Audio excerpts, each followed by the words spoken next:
अस्सलाम वालेकुम। Today is my topic about सौरंजान कैप्सूल के हवाले से है। ये मेरे पास इसका डब्बा पड़ा हुआ है, आप इसको देख भी सकते हैं।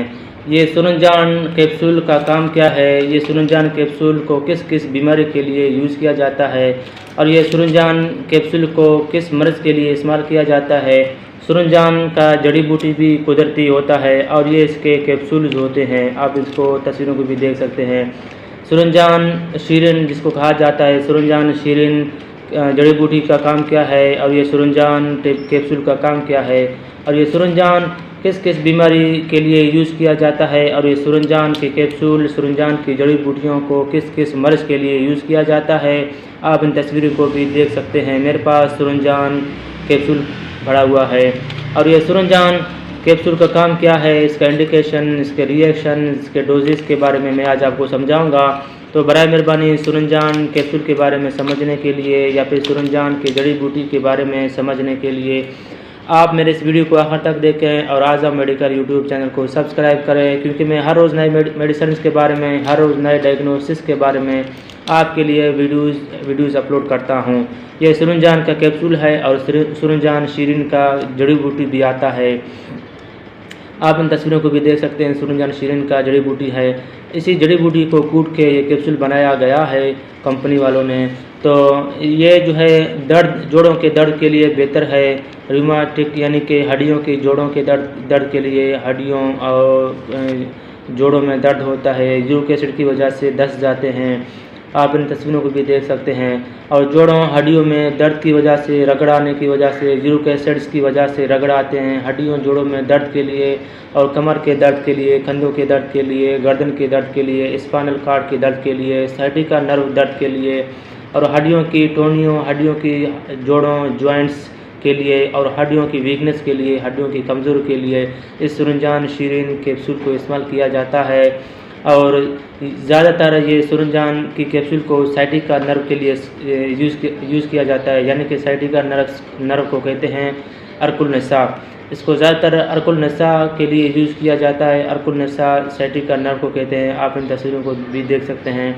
र्कलनेसा यानी कि साइटिका नर्व ये नए नए वज़न उठाने की वजह से हमारे वर्टेब्रा या हमारे स्पाइनल कॉर्ड या हमारे डेस्क जो है डेस्क अपनी जगह से हिल जाते हैं, जिसकी वजह से साइटिका नर्व को दबोचते हैं। और साइटिका नर्व हमारे वर्टेब्रा से बहुत सारे नसें हैं, बहुत सारे वेन्स निकलते हैं, आप इन तस्वीरों को भी देख सकते हैं। नसें निकलते हैं और फिर वहाँ से वर्टेब्रा से गुजरते हुए फिर हमारे स्पाइनल कॉर्ड एक छोटा सा डेस्क के नीचे से होता हुआ और हर्निएटेड की वजह से नसों में डैमेजेस आ जाते हैं, यानी कि डेस्क अपनी जगह से हिल जाते हैं या डेस्क बस्ट हो जाते हैं और ज़ोर की वजह से या चोट हादसे की वजह से डेस्क हर्निएटेड हो जाते हैं, यानी कि डेस्क, आप इन तस्वीरों को भी देख सकते हैं, डेस्क हिल जाते हैं अपनी जगह से। तो फिर हमारे ये सर्वाइकल ये छोटा सा सुराख होता है, इसके अंदर से गुजरते हुए फिर हमारे पूरे टांग, पूरे पाँव की तलवों की तरफ आ जाते हैं। ये 3-4 नस L1, L4, L4 और L5 से ये गुजरते हुए फिर हमारे पूरे टांग की तरफ जाते हैं। साइटिका नर्व होने की वजूहत ये है कि नए नए एक्सरसाइज की वजह से बहुत सारे लड़के, जवान लड़के होते हैं, वो ज़ोर लगाते हैं, उनको कुछ पता नहीं होता है, उनको उनके असातिज़ा और उनके उस्ताद नहीं बताते कि आपको पहले कम वज़न उठाना है। एकदम हाई भी वज़न उठाने की वजह से आपके डेस्क आपके हर्निएटेड हो सकते हैं और आपकी साइटिका नर्व अपनी जगह से हिल भी जा सकता है और ये गोश्त फटने की वजह से आपके साइटिका नर्व में मसले आ जाते हैं। तो नए नए एक्सरसाइज की वजह से लड़के जवान ज़्यादा वज़न उठाते हैं, जिसकी वजह से डिस्क हर्निएटेड हो जाते हैं, डिस्क हिल जाते हैं अपने साइडों से। और या तो फिर ज़्यादा दौड़ने से, रेस लगाने से, दौड़ने से जो है साइटिका नस अपनी जगह से हिल जाता है, या तो फिर बड़े बड़े जंप लगाने से, जैसा कि बहुत सारे लड़के शौकीन होते हैं और मस्ती में बड़े जंपे लगाते हैं, रोडों में बड़े जंपे लगाते हैं या दीवारों में बड़े जंपे लगाते हैं या रेस लगाते हैं। बड़े जंपों की वजह से साइटिका नर्व में मसले आ जाते हैं, डिस्क हर्निएटेड हो जाता है या वर्टेब्रा में ज़ोर आ जाता है या साइटिका नर्व अपनी जगह से हिल जाता है या गोश्त फट जाता है ज़ोर की वजह से। लड़ने झगड़ने में बहुत सारे लड़के जवान होते हैं, लड़ते हैं, झगड़ते हैं, मजाक से, हंसी से, या फिर वैसे भी हादसात में लड़ जाते हैं, जिसकी वजह से डेस्क अपनी जगह से हिल जाता है, कमर को जोर पड़ जाता है, और या फिर वर्टेब्रा में खलल आ जाता है, और या तो फिर हादसे में गोश्त पड़ जाता है, गोश्त जो है ना गोश्त पड़ जाता है, और उसके बाद जो है फिर उसमें सूजन इन्फ्लेमेशन आ जाता है। दो गोश्त के दरमियान से, आप इन तस्वीरों को भी देख सकते हैं, दो गोश्तों के दरमियान से वेन्स निकल जाता है, सर्टी का नर्व जिसको कहते हैं।